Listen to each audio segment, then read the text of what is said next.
নিরামিষের এই আইটেমটা এতটা সুস্বাদু আর এত সহজে যে রান্না করতে পারা যায় তা আপনি ভাবতেই পারবেন না। একটি তরকারি দিয়েই আপনি পেট ভরে খেতে পারবেন। চলুন দেখি কি কি লাগবে। এখানে চীনাবাদাম, তিল আর কিছু কাঠবাদাম ছিল, সেটা নিয়ে একবারে পাটায় আমি বেটে পেস্ট করে নিব। সবগুলো যদিও আমার লাগবে না এখানে, তিলটা কিন্তু ভাজা। কয়েকটা আলু নিয়ে নিয়েছি সেদ্ধ করা, দুটো টমেটো আর বেগুনের অর্ধেক টুকরো করে দুটো পিস করে নিয়েছি, দুজনের তরকারি রান্না করব। এখানে ফোড়নের জন্য নিয়েছি শুকনা মরিচ, তেজপাতা, আদা কুচি, জিরা আর দারচিনি। আর মশলা নিয়েছি আধা চামচ ধনিয়া গুঁড়া, 2 চামচ জিরা, আধা চামচ মরিচ গুঁড়া আর হলুদ আর লবণ। আর এই যে পেস্ট করে নিয়েছি বাদামটা আর তিলটা, সেটা দিয়ে আমি এখন রান্নাটা বসাই। সব মশলাপাতি জোগাড় হয়ে গেছে। ফ্রাই প্যানে আমি এখন সরিষার তেল দিয়ে দিব সামান্য, দিয়ে অধা সিদ্ধ করা যে আলুটা ছিল সেটা আমি ভেজে নিব লাল করে। হলুদ আর সামান্য লবণ মাখিয়ে নিয়েছি। ভাজা হয়ে গেলে তুলে রেখে দিব। এবার বেগুনেও হলুদ আর লবণ মাখিয়ে রেখেছি। বেগুনটা 3 পাশেই সুন্দর করে ভেজে নিব, যেন বেগুনটা ভাজতে ভাজতে সিদ্ধ হয়ে যায় এবং লাল লাল হয়ে যায়। ভাজা হয়ে গেছে, বেগুন দুটো উঠিয়ে নিলাম। আর বেগুনের তেলটা একটু পোড়া পোড়া হয়ে গেছিল, তাই বের করে আরেকটা পাত্রে রেখে দিলাম।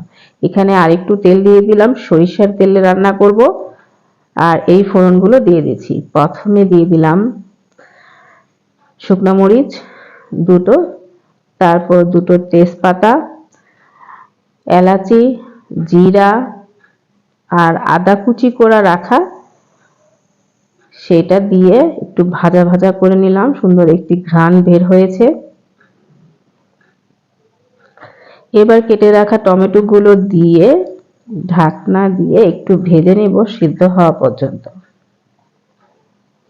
আবার একটু ঢাকনা উঠিয়ে দেখি যে আবার একটু নড়িয়ে দিলাম, না একটু কম সিদ্ধ হয়েছে।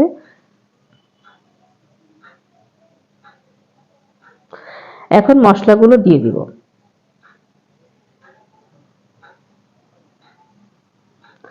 ভিডিওর শুরুতে কি কি মশলা দিয়েছি সেটা কিন্তু আপনাদেরকে বলে দিয়েছিলাম। মশলা ধোয়ার পানিটাও দিয়ে দিলাম, দিয়ে ঢাকনা দিয়ে ঢেকে দিব। ঢাকনা উঠিয়ে টমেটোগুলো একটু থেতলে দিব, দেন টমেটোগুলো সিদ্ধ হয়ে গেছে, পুরো তরকারিতে মিশে যাবে। এবার আলুগুলো দিয়ে একটু কষিয়ে নিব। আর তেজপাতাগুলোর দরকার নেই, উঠিয়ে ফেলে দিলাম।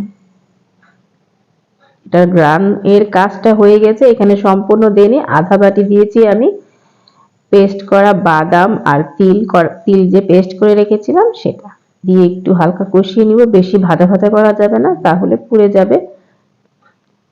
এখানে আধা কাপের বেশি আধা মগের বেশি একটু পানি দিয়ে দিলাম, পরিমাণ মতো ঝোল যেটাকে বলে। আপনার প্রয়োজন মতো ব্যবহার করবেন। এবার ঢাকনা দিয়ে বেগুনগুলো দিয়ে ঢাকনা দিয়ে হয়ে গেছে, তো এটা আবার একটু ঢাকনা দিয়ে দিব। আর চিনি রেখেছিলাম সেই চিনি দিয়ে দিলাম।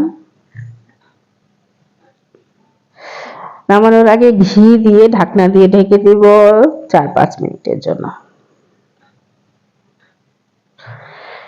এবার তরকারিটা হয়ে গেছে, ঠান্ডা হলে আরো জমে যাবে, খুবই সুস্বাদু। এটা 4 জন খেতে পারবে। আমরা যেহেতু বাসায় 2 জন, তাই 2 জনের তরকারি রান্না করে দেখালাম। আপনারা বেগুনের পিস অন্যভাবেও কেটে দিতে পারেন, ইচ্ছা করলে এভাবে দিতে পারেন, তবে এইভাবে দিলে বেগুনটা দেখতে সুন্দর লাগে। আর একটা বেগুন দিয়ে আর এই তরকারি দিয়েই আপনার পেট ভরে খেতে পারবেন। এই রান্নাটা আপনি ঠাকুরের ভোগেও দিতে পারবেন। সম্পূর্ণ নিরামিষ রান্না। আমি আপনাদেরকে খেয়ে দেখিয়ে দেই, এত সুন্দর আর এত সুস্বাদু হয়েছে এই রান্নাটা। আমি নিজে রান্না করেছি, তাই আমার ভাবতে অবাক লাগে যে আমি এত ভালো নিরামিষ রান্না করতে পারি। যাদের বেগুন পছন্দ, আমার অনেক পছন্দ, তো তরকারিটা অনেক মজা হয়েছে। কালারটাও কিন্তু খুব সুন্দর হয়েছে। ঠান্ডা হলে আরো একটু জমে যাবে। আমি গরম গরমই খাচ্ছি।